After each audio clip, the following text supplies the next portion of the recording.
Okay. Hello, hello. Everybody is having a nice Saturday. I hope everyone has really cool plans for the weekend. Um, I really hope that everyone is finding this weekend really cool and awesome. And I would like to thank you guys for supporting me and watching my podcast because from now on, I'm only going to be doing podcasts because it's really hard for me, to be on video due to the lighting and everything else. So, well, the topic of this tonight's podcast is what does scleroderma supposed to look like? I have been going through a heck of a lot when it comes to explaining to doctors as far as how this disease affects me. And the only thing I get from them is hands. Why do I say hands? Well, I go to a rheumatologist, and the first thing they do is look at my hands. They'll look at my hands and they'll say, well, your hands are not sclerodermic. Your hands don't look sclerodermic. So there's no possible way that you have scleroderma. And I'm like, excuse me? What do you mean? Because my hands don't look like I have scleroderma. Automatically in your mind and on your planet, because my hands aren't hard as rock yet, I cannot in any means have scleroderma. Really, man? Really, bro? Really? I said, ma'am or sir, it's in my medical records. They found it on my organs. This is through CAT scans, MRIs, blood tests, x rays, echoes, EKGs, all of that. So the only thing you can say is not in my hands. Really. So this is how the conversation normally goes. Here it is. I go in and they look at me, and then I tell them I have systemic scleroderma. The first thing they do is grab both my hands and look at my nails and just look at them like they're a manicurist. Like I'm going in there to get my nails done. And they said, well, your hands don't look it. I said, well, I have pulmonary hypertension, but your hands. Well, scleroderma was found in my lung, but your hands.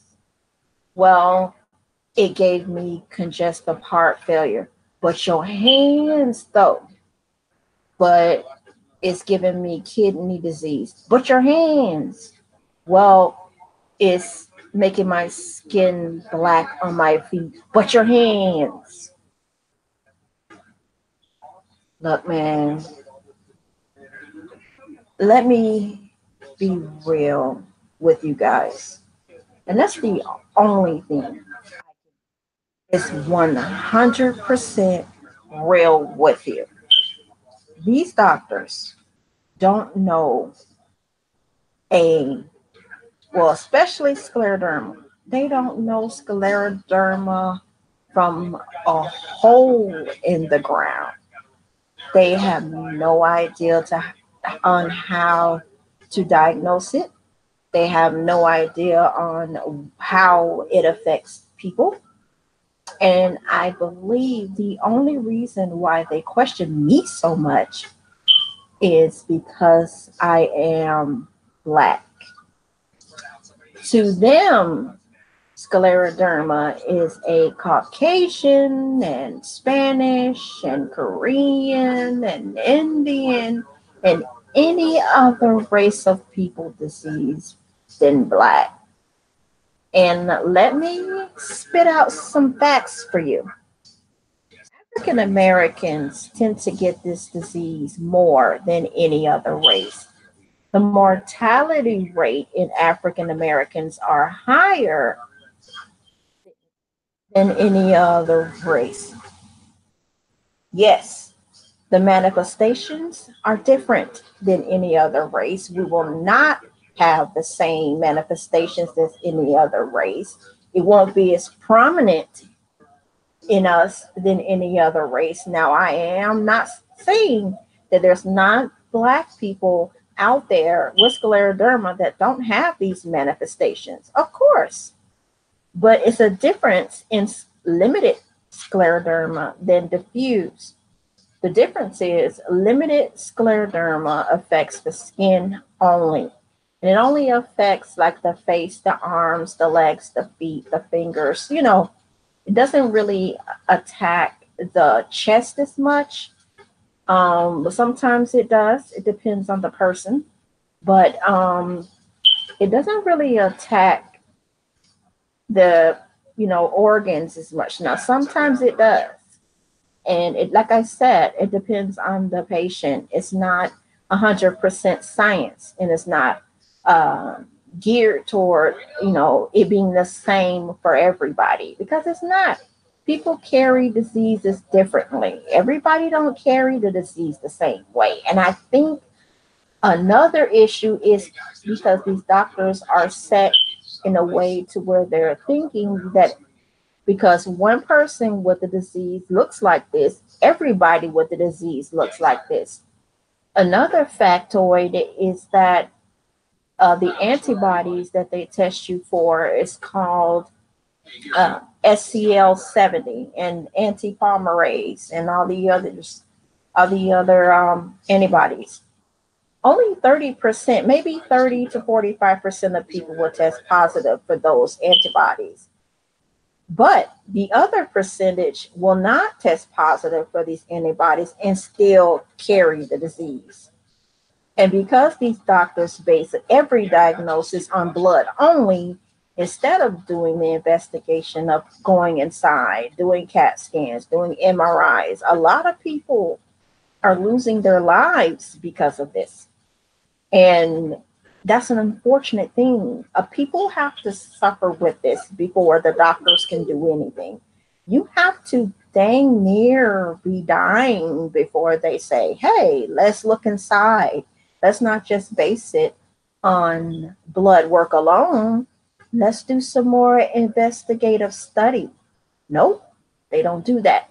And because the African American community is not an urgent race when it comes to this disease, because a lot of us, let's keep it real, a lot of us will not go to the doctor. We will not get checked on. We will not ask questions. We will just blow everything off because we think that nothing will happen. But let me tell you something. It does. I'm sorry. It does. Autoimmune disease attacks um, the immune system. It attacks your body. As long as you are a human being, you can contract an autoimmune disease. You can contract it through environmental factors. It could be some prescription medications that can give it to you. It could be hereditary. In my case, it's hereditary. Um, I did not know that my father had autoimmune diseases, and I did not know that my grandmother also had autoimmune diseases. And I am the lucky winner of 5 autoimmune diseases.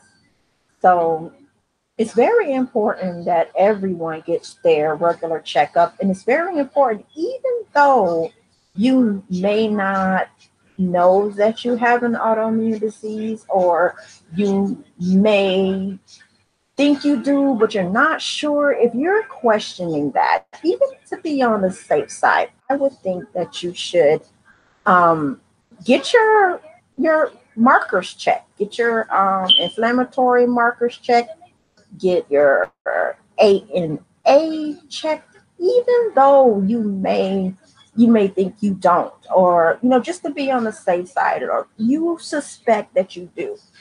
It's very important to talk to your PCP and have them test you for an ANA. That's like the first test you take to see if you have any type of markers for an autoimmune disease. And then they can go ahead and follow up with it. So I think it's very, very important for you guys to do that. I don't think you should sit on it, especially the African American community. You guys have a really big problem not following through on things. And you can get sick and have something linger for months, and you just take over the counter things and it doesn't help. Then all of a sudden, you're in the hospital for weeks, sicker than usual. 9 times out of 10, you may have an autoimmune disease, or you may have some type of serious infection that you guys just brush off. For me, I think the doctors think that scleroderma is supposed to look a certain way. I think because they look at photographs on Google, or they have patients that have it that look kind of similar, they're not understanding that this disease can affect people in different ways. Not everybody will have the hard rock skin. Not everybody will have the thinning lips. Not everybody will be, unfortunately, underweight because of this disease. A lot of people are kind of like me, a thick, heavy girl that don't have hard skin. Um, you know, I look like a person that can't walk because I am in a wheelchair. So, of course, that's visible. So, in their minds, they're thinking this is just a girl who's having issues walking, and she just happens to be on oxygen therapy. So, it could be just a disease of the lung. No, it's deeper than that. And I think because doctors see that only, and they don't see, the hardening of the skin, they automatically want to throw that away. They want to throw my scleroderma away. I get questioned by people, saying that, are you sure? You don't look like you have it. What is it supposed to look like? Tell me. Anyone out there can tell me, what does scleroderma supposed to look like? I didn't think that scleroderma was supposed to look a certain way. I didn't think that it could. That's like my fellow brothers and sisters with lupus, which I also carry. And we don't look alike. We don't all look alike. You can have lupus and look totally fine. It's not a disease where you can see the inside of our bodies. We feel the things that's going on. We go through the suffering, but you can't really see what's going on. You just can't. It's called a invisible disability. And that's what autoimmune diseases are. So I'm confused. What does scleroderma supposed to look like? Is it supposed to look purple, green, orange? I mean, is it supposed to look like a scarecrow? Is it supposed to look like a unicorn? Is it supposed to look like a field of greens? I mean, what is it supposed to look like? I didn't think it's supposed to look a certain way for these doctors to follow up on what's going on. I didn't think you're supposed to have something happen to you, um, and them not checking on it. Another thing they look for is Raynaud's. And Raynaud's is a phenomenon that happens to your fingers and hands when it's subjected to all types of cold, like cold freezer or fridge, the outside, like if it's cold outside, if it's cold in your house. What will happen is the circulation of blood will cease in the hands, and it will cause your hands and fingers to turn a bluish purplish color. And then once it starts to warm up, it'll turn red. Well, I think I got that backwards. The first thing that happens with Raynaud's is that your fingers will turn white.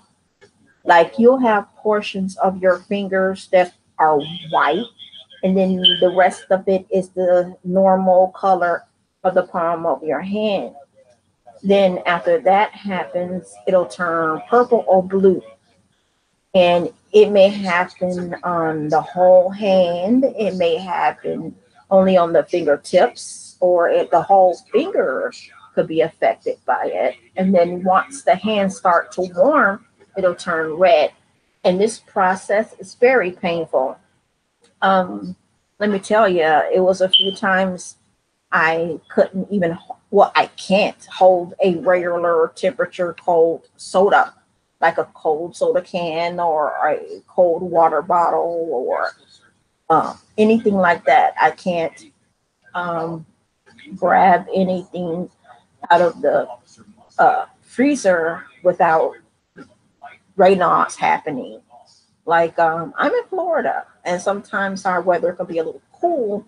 I'm not going to say cold. Well, to us, it's cold, but there are times where the weather changes and it's cool outside, and we'll I'll go out there like for a doctor's appointment or something. In the Raynaud's, what happens sometimes because we're in Florida again, the weather is warm or hot. The AC blows. If the AC is too cold, the Raynaud's will happen. It won't happen all the time. It picks and chooses when it will occur.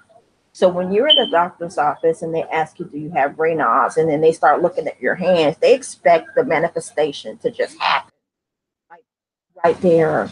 They expect the Raynaud's to just simply happen, like right there in the doctor's office. Like with me, they'll look at my hands and they'll say, well, it's not swollen. Well, yes, they were swollen this morning. It's not going to stay swollen all day. It was really swollen this morning. I mean, I lose circulation in my hands and arms at night and most part of the morning until about 12 in the afternoon. By that time, it's gone. So you can't just say because it didn't happen right there at this appointment that it doesn't happen. And I'm telling you it does, and you're like blowing it off. We get blown off by so many doctors because scleroderma is not one of those diseases that's like publicly shouted. Like you don't have a lot of awareness for scleroderma. You don't have a lot of celebrities speaking out on it. You don't have a lot of celebrities coming out with it. And be, and I think this is me personal. I think it's because doctors are not diagnosing it. I don't think they are trying to diagnose scleroderma. I think that's something that's not even in um, their mindset. This is what I'm thinking. When I went to the rheumatologist first time, my ANA came back positive. They didn't even mention scleroderma. They mentioned lupus, MS. They mentioned other autoimmune diseases, but not one time did they mention scleroderma. The first time I've heard that term is when I was in a hospital in June, July, and they diagnosed me with it. And I didn't know what it was. I had to look it up, and it threw me back. But me being the person that I am, I didn't want to just go off of what I see, like one article. I had to go deeper. So I reached out to um, the Scleroderma Foundation and found some very useful information, especially about me being African American and how it affects me. And that's what I advocate about the most. I let these doctors know, hey, I even bring literature and I say, look, I'm African American, as you can see, and the disease affects us differently. We won't have the same manifestations. Well, a good percentage of us won't have the same manifestations than any other scleroderma patient. So you can't base it off of what another patient is going through because, again, we carry it differently. So it's it's very hard to find some good awareness for scleroderma because it's such a big outcry for other autoimmune diseases, and I'm not lessening them at all. What I'm saying is, I think scleroderma needs to be shouted out more, and I think more research needs to be done about it. And I think doctors, while they're in med school, needs to be trained on it so that it won't be a missing diagnosis. Um, there are a few people I knew of that had scleroderma that looked just like me and died because um, the doctors didn't pay attention or they just didn't want to believe that they had it or their antibodies for scleroderma came back negative, so they just threw it out. And unfortunately, it took for them to lose their life, for them to find out that this is scleroderma, which is unfortunate. I don't think anybody, anyone should lose their life over it. I don't think so. I don't think anyone should lose their life um, just to find out something that they already had. And the autoimmune disease is not supposed to look like something because it's not visible. You know, doctors, listen, guys, you can't expect patients to be the same. You can't expect all of us to look alike. Hell, we're not even the same color. We're not the same size. We're not the same anything. We have different personalities, different everything. So why would you expect the disease to show up the same way? I'm not understanding that. And it, it boggles the mind, you know, for us to continue to keep fighting it. And I fight hard every day. I mean, there's not one day I don't fight. You know, it's crazy. Um, and this is why my YouTube channel exists because people don't know. You know, when I say the word scleroderma, they're like, what is that? It shouldn't be a what is that? It shouldn't. It should be, wow, let's do something about that. Or, wow, that's crazy. Not what or sclero what or what is that or sclero, huh? Anything like that. It shouldn't be an unknown disease. It shouldn't even be a rare one because so many people have it. So many people. It shouldn't be rare. It shouldn't be unknown. It shouldn't be a question mark behind it. It shouldn't be. It should be shouted from the rooftops. It should be a very important thing because let me tell you something. Scleroderma is a son of a gun. It's a very horrible, horrible disease. It tears you up. It hardens things. It don't simply inflames it or destroys it. No. It doesn't stop there. It inflames it, destroys it, and hardens it. So imagine it attacking your heart. It swells your heart, and it attacks your heart and hardens it. So when it hardens, it doesn't move. If it doesn't move, it doesn't pump blood. If it doesn't pump blood, you're a goner. That's how serious it is. And it's very aggressive. It's woo. It's something else. It's a huge monster. So to sum it up, I'm gonna say this. just because another patient carries the disease a certain way does not mean every scleroderma patient is going to carry the disease the same way. It doesn't mean that. It really doesn't. So, doctors or my brothers and sisters out there, don't let a doctor tell you because of this, it can't be. Because it doesn't look like this, it can't be. Because you tested negative for this, it can't be. That doesn't mean anything. Doesn't mean anything. It could mean that the antibodies are dormant and you can't see them good yet. Doesn't mean that it's not going to happen. And when it does, it could be a huge explosion and you are in jeopardy, not them. What I suggest you do is make them, other than doing the blood, make them do CAT scans, X-rays, MRIs, bronchoscopies, endoscopies, um, skin biopsies, anything that can help get this diagnosis together and get you the proper treatment now instead of no treatment at all and then you are not in good shape. That's what I'm trying to do. So, on that note, guys, be careful. Um, Keep fighting. Don't give up. I know it's hard, but don't give up.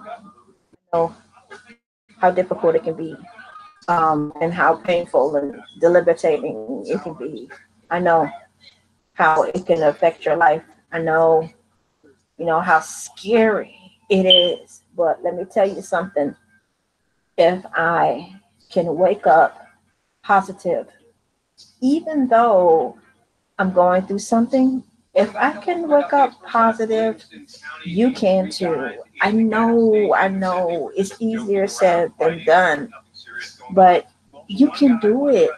If you can put up with dumb doctors, mean doctors, nonchalant people, people walking out on you, friendships ending, if you can deal with all that, trust and believe you can think positive and still smile and live your life to the best of your ability. Don't let this disease stop your life. Even though it's taking pieces of it, don't let it stop it. It's a big difference. It does what it's, you know, supposed to do, but it's not supposed to take your spirit or your ability to live your life. That's all I'm saying. And on that note, guys, keep fighting, keep advocating. You are your best advocate. And it's okay to disagree. It's okay to change doctors. It's okay to get new second opinions on things. It's perfectly fine. If something's wrong, open up, let them know. If they don't want to listen, then it's fine to look for another doctor. So and that's perfectly fine too, guys. I'm just asking for you guys to never give up and never let them see you in a dark space. Never, ever, because then they're attacking your spirit and you're allowing them sorry, you're allowing them to. So on that note, thank you guys. I'm going to try and get some rest. It's going to be very hard for me to do that. Very, very hard. But I'm going to try. Sorry about all the sorry. This is my lungs. Sorry about all the coughing I'm doing. I do apologize. But since this congestive heart failure is getting worse, and now I found out that the scleroderma was found on my lung and it scarred the left bottom part of it. Um, it's been a little bit harder to speak in a fast way. So, just a heads up, if you guys hear me trying to find my words, it's not because I don't think about them. It's because it's harder for me to get them out of my mouth. So I do appreciate you guys, supporting me and watching me. And please hit that like button, hit that share button, subscribe, um, spread the word because it's very, very important. I love you guys and keep the faith.